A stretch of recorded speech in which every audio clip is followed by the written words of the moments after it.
Après avoir rebondi de pratiquement 12% depuis le début de l'année, l'indice phare de la place parisienne ne faiblit pas, bien au contraire, que ce soit à Wall Street ou en Europe. Le vert continue de dominer. La tendance est portée cette fois-ci par la perspective de voir les États-Unis et la Chine trouver un terrain d'entente sur le front de la guerre commerciale. Selon plusieurs agences de presse, après des mois de bras de fer, Pékin aurait provisoirement accepté d'abaisser les tarifs douaniers et d'assouplir certaines restrictions imposées aux importations agricoles, automobiles et chimiques américaines.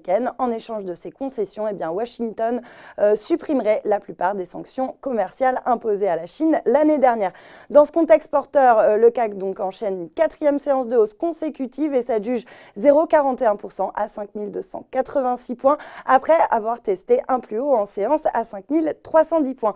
Sur le front des valeurs, Carrefour est lanterne rouge sur le CAC, alors que dans un entretien au journal du dimanche, le PDG du groupe, Alexandre Bompard, a plaidé pour davantage d'équité entre la taxation des grands groupes de distribution français et celle des plateformes américaines ou chinoises. Interparfums, de son côté, a publié des résultats annuels en forte progression, portés par des ventes en hausse de 66%, grâce notamment au succès du parfum américain Coach. Le concepteur de parfums sous licence a affiché sa confiance pour 2019 en révisant une nouvelle fois à la hausse sa prévision de chiffre d'affaires. Le titre s'adjuge 4,67% à 47,10 €. À la hausse également, Arkema profite d'une note positive d'Odo qui reste à l'achat sur la valeur avec un objectif de cours de 110 € suite à une rencontre avec les dirigeants.